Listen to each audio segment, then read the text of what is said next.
Bismillahirrahmanirrahim.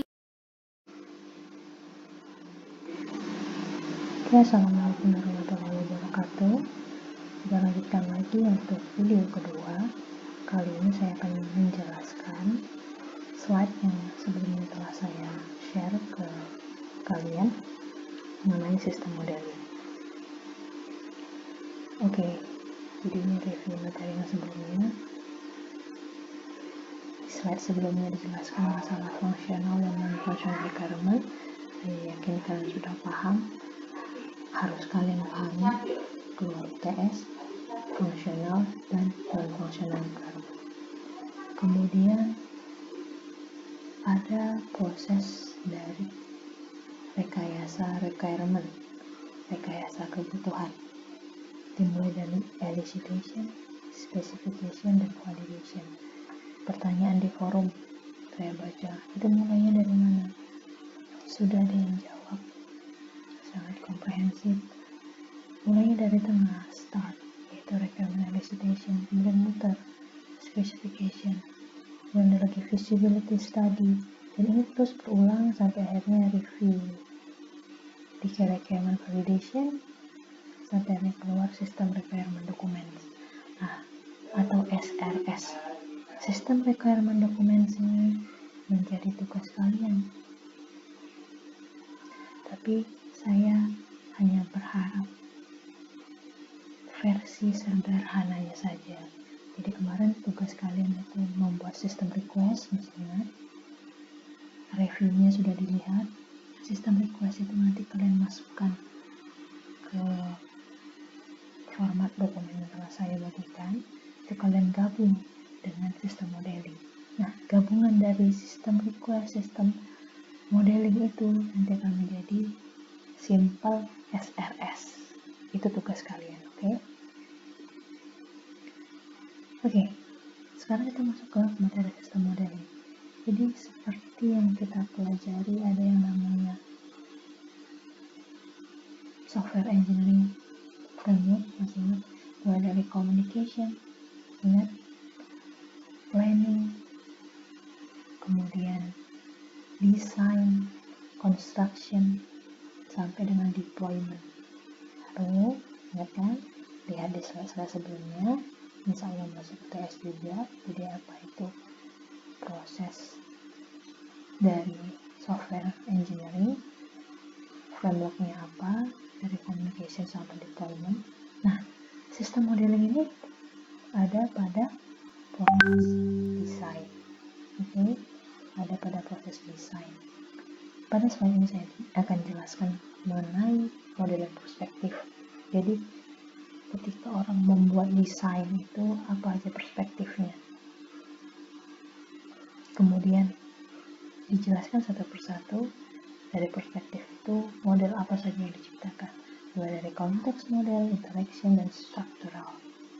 Sebenarnya ada 4, satu lagi behavior. Karena saya tidak ingin membuat kalian lebih bingung, saya butuh satu sesi khusus untuk menjelaskan mengenai behavioral model. Oke, jadi saya kasih tahu dulu kepada kalian ada 4 modeling perspektif. Tapi model yang akan saya jelaskan di slide ini hanya 3. Untuk behavioral akan saya jelaskan pada sesi selanjutnya, insya Allah di kondisi yang sudah kondusif. Oke, sekarang yang pertama itu external perspektif. External perspektif itu ketika mendesain, kalian memperhatikan lingkungan sekitar dari sistem.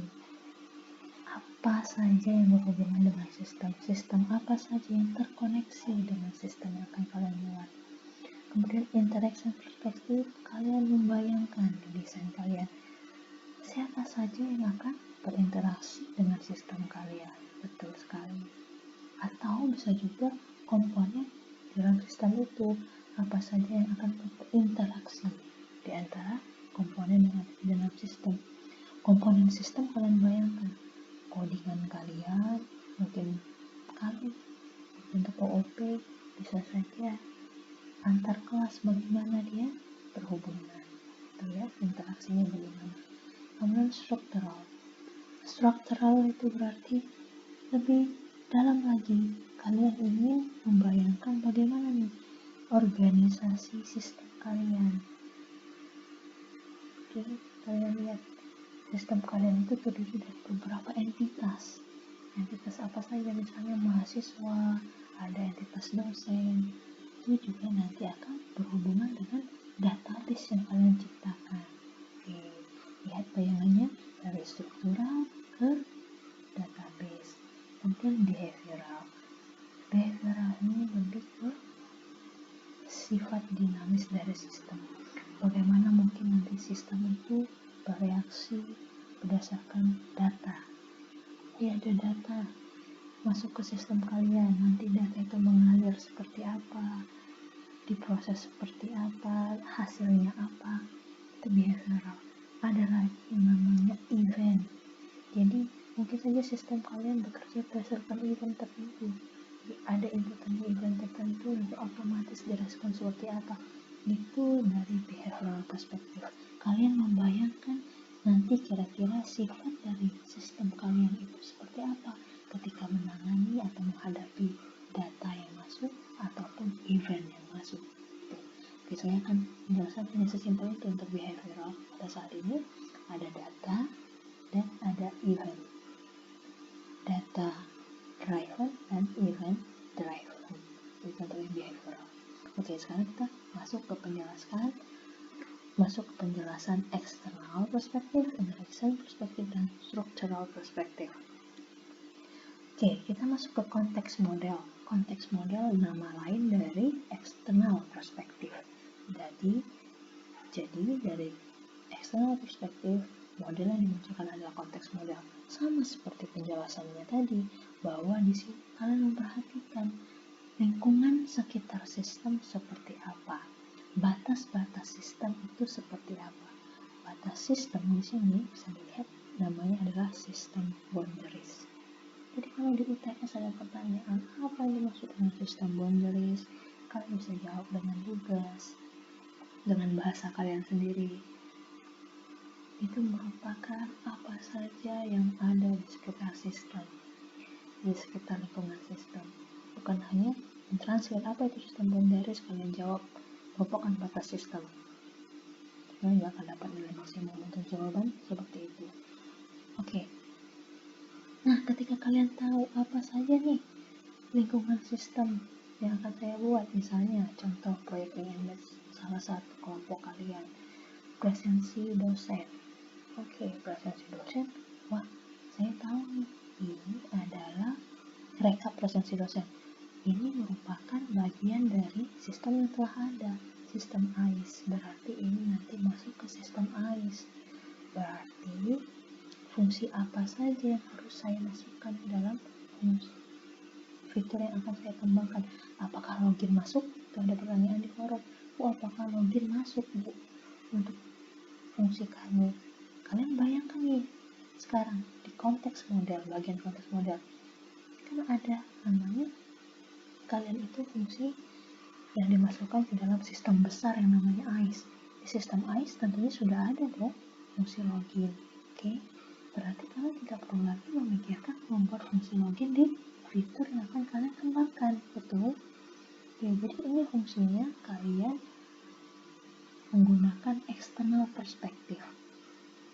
Oke, sampai sini ada pertanyaan? Jika ada pertanyaan, langsung catat, diajukan di forum.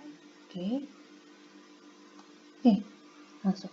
Nanti ketika kalian sudah tahu apa saja yang ada di sekeliling dari sistem, kalian bisa memutuskan apa saja kebutuhan fungsionalitas yang harus dimasukkan ke dalam sistem. Itu hubungannya. Ya, sekarang kita lihat contohnya. Oke, ada pertanyaan menarik kemarin. Itu ada sistem mentor, itu sebenarnya apa? Itu adalah contoh. Saya ingin kalian membayangkan langsung ada contohnya. Di sini ada suatu proyek juga. Dia ingin bikin namanya sistem untuk mengelola informasi data pasien yang datang ke suatu klinik. Dia kasih namanya sistem Mencare. Jadi dia bayangin, sistem Mencare ini nanti terkoneksi dengan aplikasi apa saja? Oh, terkorelasi pada sistem laporan manajemen, sampai ke admission, sampai ke prescription, resep, dan lain-lain. Di tengah-tengahnya ada sistem yang kayak terhubung semuanya. Nah, itu kalian nanti bayangkan. Ini nggak saya tugaskan kepada kalian, karena toh sebenarnya kalian itu nanti mengembangkan satu sistem, bagian dari satu sistem. Jadi saya tidak memberikan tugas ini kepada kalian. Cukup tahu, cukup kalian gunakan fungsinya untuk membayangkan apa saja fungsionalitas yang harus kalian lakukan di sistem kalian. Oke? Kalau ada pertanyaan, langsung dicatat saja. Oke, lanjut. Sekarang saya akan menjelaskan mengenai konteks model juga, tapi berupa activity diagram. Oke, jadi kalau activity diagram ini lebih memperlihatkan proses bisnis. Lihat, ini contohnya. Dia menggunakan activity diagram untuk menunjukkan nanti sistem Mencare ini sebenarnya nanti bergunanya di mana sih, gitu kan? Oke, dia bikin dulu, mulai dari ada pasien datang, kemudian kira-kira mau dibuat keputusan. Apakah diinformasikan mengenai hak kewajiban pasien atau langsung direkam datanya, bisa dipilih. Nah, ketika dia memilih untuk merekam data, ini nanti terkoneksi dengan sistem Mencare. Datanya akan disimpan di sistem Mencare.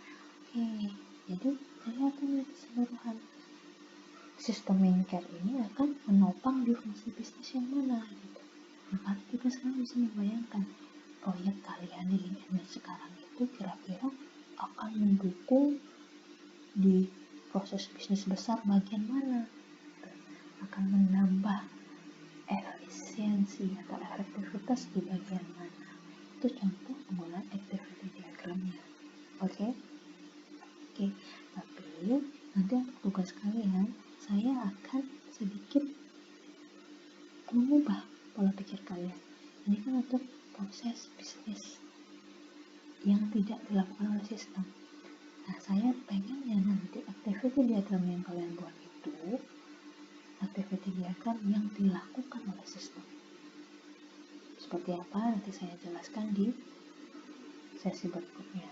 Oke, itu konteks model. Sekarang kita masuk ke interaction model. Seperti kata-katanya, interaction model itu melibatkan interaksi dari beberapa jenis entitas, user kah, bisa juga sistem. Oke, lihat nih, bisa berupa interaksi dengan pengguna, input dan output pengguna, bisa berupa perangkat lunak, komponen sistem. Ini penting untuk apa? Untuk membantu mengidentifikasi kebutuhan pengguna. Jadi, ini nanti hubungannya dengan business requirement kalian di sistem request. Oke. Contohnya ini. Kenapa saya bilang business requirement kalian harus detail? Karena itu nanti langsung menjadi use case. Saya jelaskan dulu satu-satu. Ini contoh dari sistem Mencare tadi. Aktor, ini namanya aktor, usernya, sebut namanya aktor, yang menggunakan sistem itu, yang berinteraksi dengan sistem Mencare itu, salah satunya adalah resepsionis medis. Resepsionis medis ini bisa apa saja? Dia bisa meregister pasien, bisa menregister pasien, bisa melihat pasien info, bisa transfer data, bisa kontak pasien. Nah, ini nanti kalian bikin use case-nya. Pertama kali diagram yang kalian bikin, saya kasih tahu urutannya adalah use case. Kalian bikin aktornya siapa, jelaskan di sini. Kemudian kalian bikin dia bisa apa saja. Kalau aktornya 2 bu, misalnya beda misalnya. Adakah aktor 2? Hanya 1 saja sih. Kalaupun ada 2 aktornya, apakah dia bisa berbagi use case atau tidak? Kalau tidak, dipisah. Gitu. Jadi usahakan untuk menggunakan use case, ya, penggunaan use case gunakan kata kerja. Gunakan kata kerja. Transfer data, transfer kata kerja, register kata kerja. Kalau di bahasa Indonesia kan berarti menggunakan awalan me. meregister. Bukan meregister, mendaftarkan bahasa Indonesianya. Oke. Kontak pasien, bahasa Indonesianya menghubungi pasien, gitu kan. Merekap presensi dosen, mencetak presensi dosen. Itu kata-kata yang kalian pakai untuk use case. Oke, sampai sini. Kalau ada pertanyaan, langsung catat. Oke, sekarang masih di interaction model. Ini lebih kompleks lagi. Dilihat bagaimana aktor berinteraksi dengan sistem, dan komponen-komponen sistem yang berinteraksi saat itu apa saja. Kita lihat. Mulai dari satu use case tertentu. Use case-nya adalah view info. Nah, kalian lihat di sini, view info ini bagian dari use case. Bisa dari view patient info ini. Jadi nanti dari setiap use case ini akan ada satu sequence diagram. Untuk view patient info, sequence diagramnya adalah sebagai berikut. Nih, dia memanggil fungsi view info. Fungsi view info ini akan memanggil fungsi di kelas atau objek patient info. Kelas patient info atau objek patient info akan memasukkan datanya ke database Memcare BB. Lihat, kelihatan hubungannya. Langsung nanti dari database akan memanggil fungsi authorize di kelas authorization. Kalau ternyata boleh dibalikin, boleh. Kemudian patient info ini dari database bisa ditampilkan ke aktornya. Apakah berhasil melihat infonya, diperlihatkan. Tapi kalau tidak berhasil, dia login tidak sesuai dengan aksesnya, dibalikin error, tidak bisa lihat infonya. Oke, ini ada data baru nih, dikotakin kayak gini. Maksudnya apa nih? Alt itu alternatif. Berarti ada dua pilihan yang bakal bisa muncul ke aktor. Bisa alternatif oke, bisa alternatif fail. Oke, paham sampai sini? Bagaimana keterhubungan antara aktor dan komponen di dalam sistem. Oke, itu interaction. Kemudian masuk ke structural model. Structural model ini lebih kompleks lagi.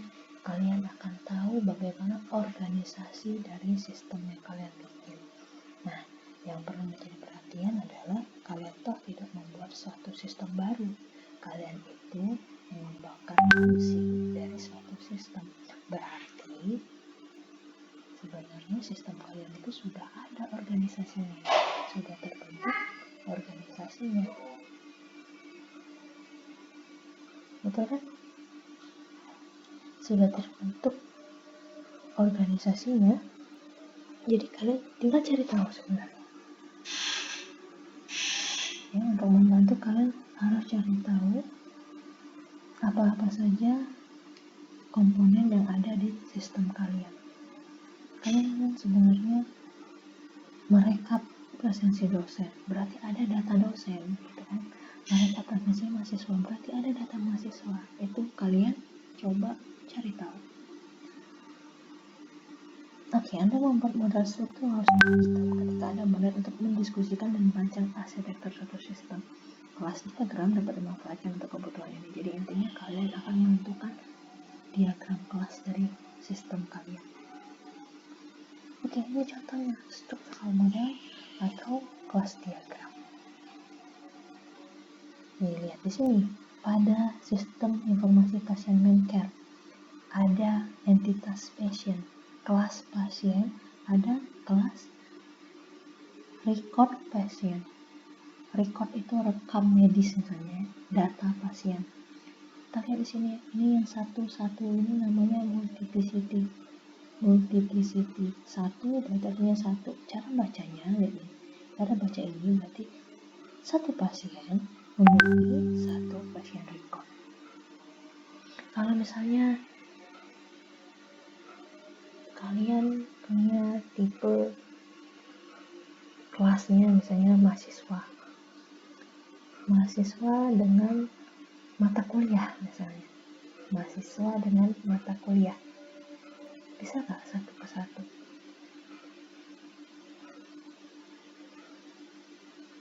Tidak. Bisa jadi satu mahasiswa mengambil, bedanya kan memiliki titik kalimat nih, satu mahasiswa mengambil banyak mata kuliah, banyak itu lebih dari satu, ini tandanya bintang. Oke, kurang lebih seperti itu. Nah, ini lihat nih, ada satu ke banyak, ini berarti batas maksimum dan minimum. Maksimumnya banyak, minimumnya 1, jadi tidak boleh 0. Ini bisa diisi 0 ya. Jadi condition itu bisa 1 bisa banyak, questionnya juga bisa 1 bisa banyak. Jadi condition bisa dimiliki oleh pasien, bisa didiagnosa ke pasien itu minimum dia 1. Pasien ini memang memiliki 1 kondisi, apakah sehat kah, sakit kah, gemetar kah, meriang kah, gitu kan. Bisa juga banyak, jadi dia sekalian demam, sekalian meriang, sekalian flu, jadi bisa dikasih banyak di sini pasien, tidak harus satu-satu. Nah, itu kalian pikirkan multiplicity di sini. Oke. Ini semuanya perlu pemikiran untuk menentukan multiplicity. Oke. Jadi ini objeknya patient record, dan ini bisa merepresentasikan database yang kalian bikin. Oke, selesai tugas kalian, yaitu mengimplementasikan pada proyek web image kalian. Nanti setelah ini sesinya adalah saya akan mempraktikkan bagaimana contoh membuatnya di salah satu aplikasi yang saya berikan kemarin, yaitu Visual Paradigm.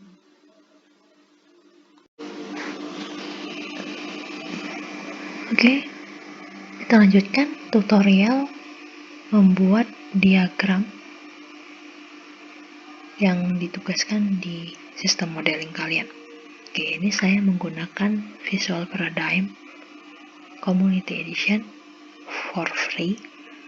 Jadi tinggal bikin saja untuk project baru, karena saya gunakan RPL.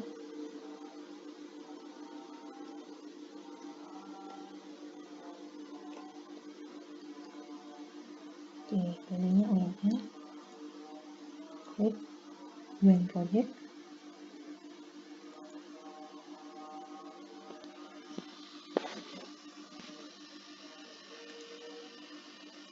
Tunggu sebentar.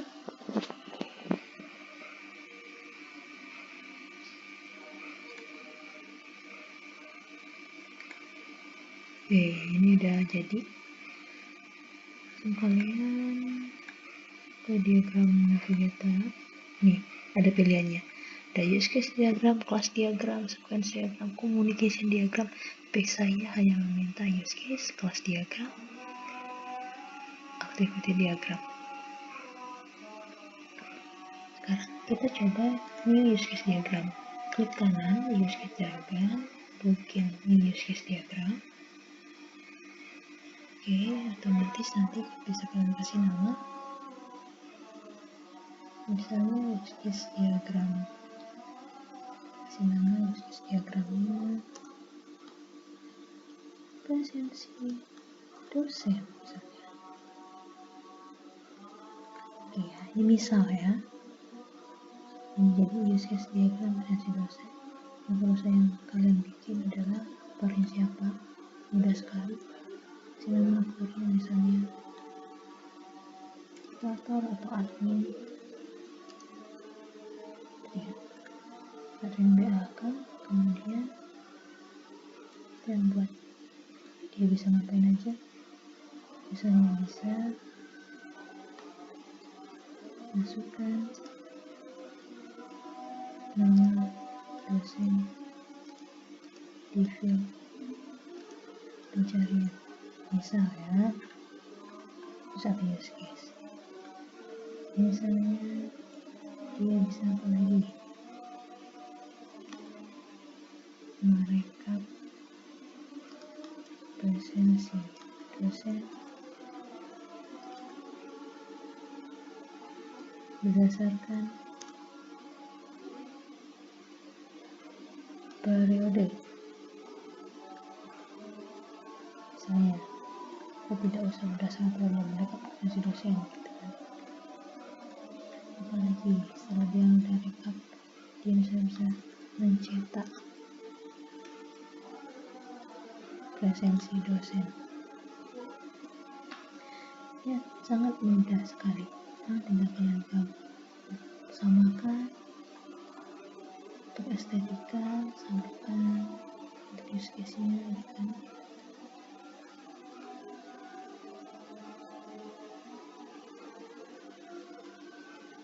Setelah sama, kita bisa tarik nih association. Nanti kalian pelajarin apa bedanya association, dependency, realization, dan lain-lain. Tapi untuk sekarang pakai association dulu ya. Untuk lebih lengkapnya nanti pasti akan kalian pelajari. Kalian pelajari lebih lanjut di mata kuliah OOAD. Oke. Ini satu. Tarik lagi ke sini.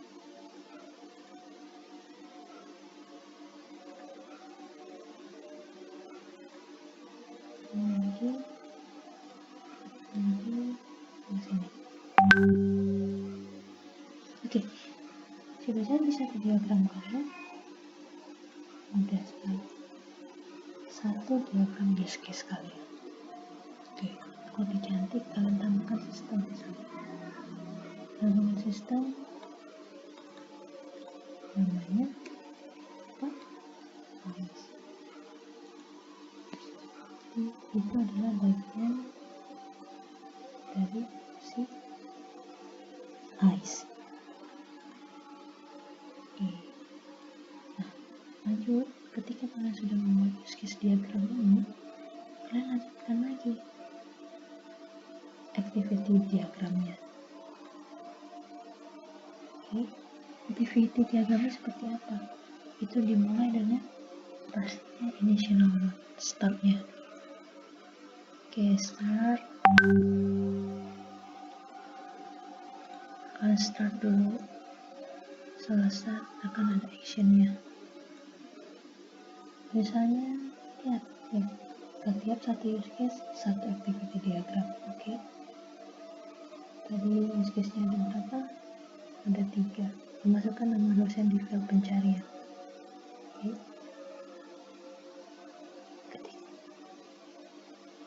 Berarti ini adalah activity diagram.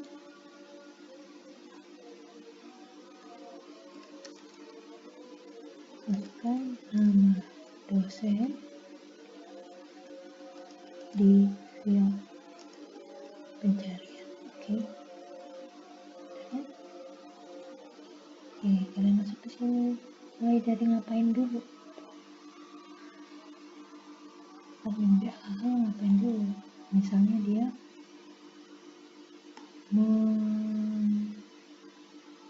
mengklik gitu ya, tombol pencarian.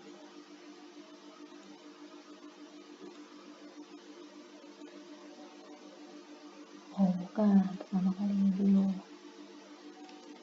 masukkan nama dosen, telepon, profil pencarian. Oke.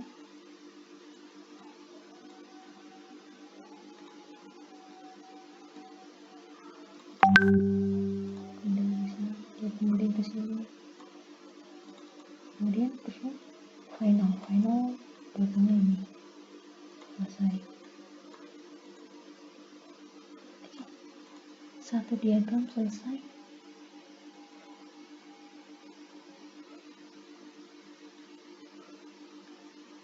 Satu activity diagram selesai.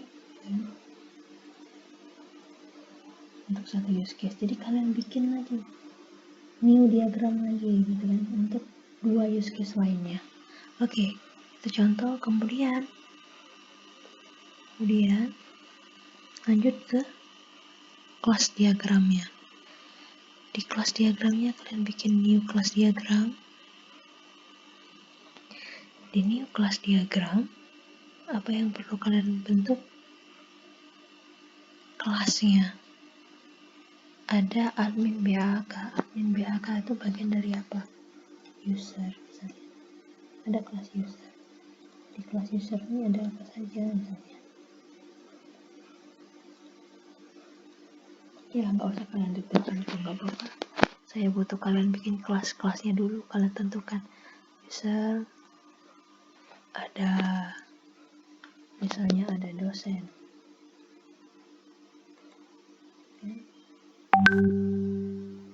Bisa jadi dosen misalnya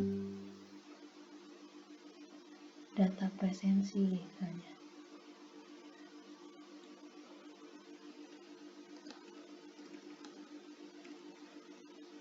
Ya, seperti itu. Dosen punya data presensi, sekalian bikin. Presensi saja. Nah, kemudian yang penting di kelas diagram adalah multiplicity. Kalian cek multiplicity-nya. Misalnya satu dosen atau banyak dosen bisa memiliki data presensi satu atau banyak data presensi. Berarti satu ke banyak juga.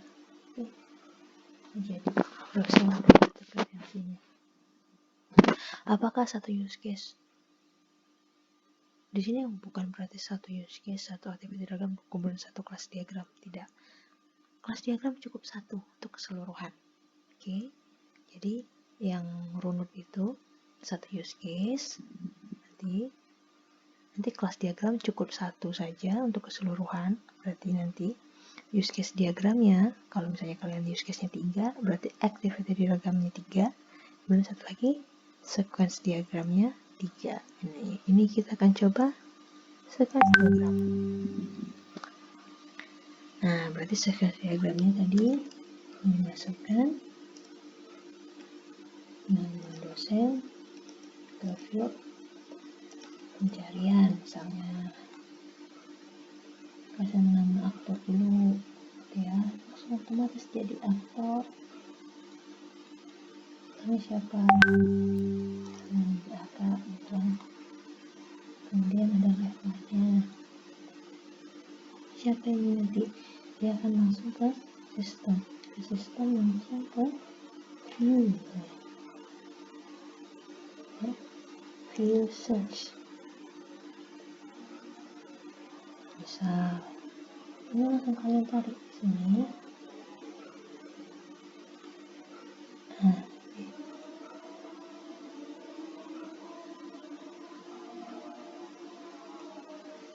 dia langsung cari, ada view search di situ.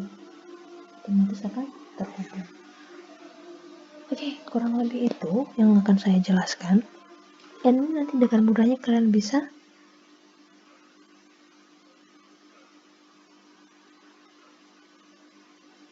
export diagramnya menjadi image.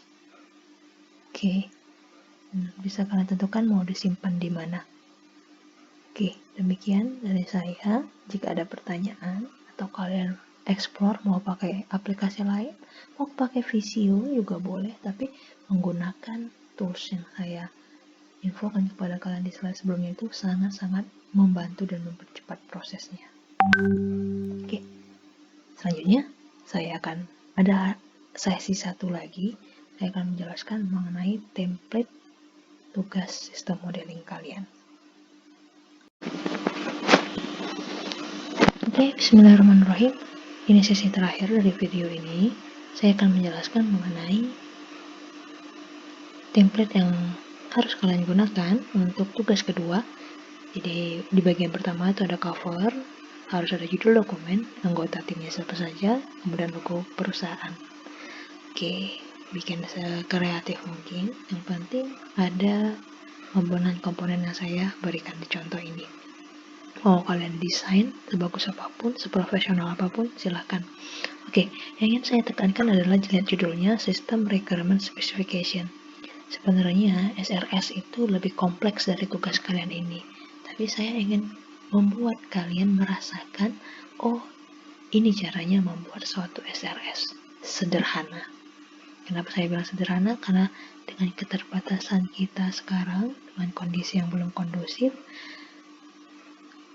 menurut saya ketika kalian sudah bisa belajar, bereksplorasi, menciptakan suatu SRS dalam bentuk sederhana, itu saya sudah sangat mengapresiasi kinerja kalian. Oke, simpel saja. Kedua, saya butuh daftar isinya apa saja. Dan karena ini nanti akan penuh dengan diagram, saya butuh daftar gambarnya. Kemudian, bab 1, saya ingin kalian menyalin sistem request yang telah saya revisi di video pertama. Paling tidak harus ada project sponsor, business need, business requirement yang sudah kalian detailkan, business value dan special issues. Kalian copy lagi di bab 1. Kemudian di bab 2 baru kalian jelaskan mengenai sistem modeling seperti apa. Bu, apakah template harus seperti ini? Benar, Bu? Enggak. Saya nggak kasih kalian Word kan, saya kasih kalian PDF.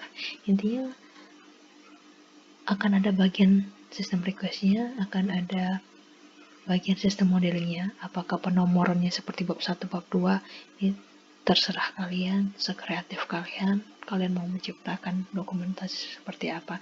Tapi paling tidak di template ini harus semuanya ada di tugas sistem modeling kalian. Kalian jelasin use case diagramnya, apa itu definisi use case diagram, kemudian kalian salin gambar yang sudah kalian bikin. Use case diagram kalian ada berapa use case-nya, nanti liatin, kemudian kalian jelaskan. Aktornya adalah ini, dia bisa ngapain aja, gitu. Kalian jelaskan. Saya pengen seragam, fontnya jangan ada yang besar kecil, beda-beda. Kemudian activity diagram. Kalian jelaskan juga diagram aktivitas yang telah kalian bikin. Kemudian dijelaskan satu-satu. Kelas diagram juga begitu. Ingat, kelas diagram cuma satu, berarti tidak perlu sebanyak use case. Di kelas diagram itu kalian perlihatkan satu secara keseluruhan bagaimana kelas diagram yang berhubungan dengan fungsi kalian. Kemudian baru sequence diagramnya seperti apa. Kemudian saya butuh penutup. Ya, harapan kalian kira-kira nanti bisa diimplementasikan dengan baik codingannya sehingga bisa digunakan. Dan intinya nanti kan dokumentasi ini kalian gunakan untuk merancang atau membangun sistem kalian. Kemudian yang terakhir, jangan lupa daftar pustaka. Baiklah, terima kasih. Sekian video yang saya buat untuk pertemuan hari ini. Terima kasih atas perhatian kalian. Billahi taufiq wa hidayah. Wassalamualaikum warahmatullahi wabarakatuh.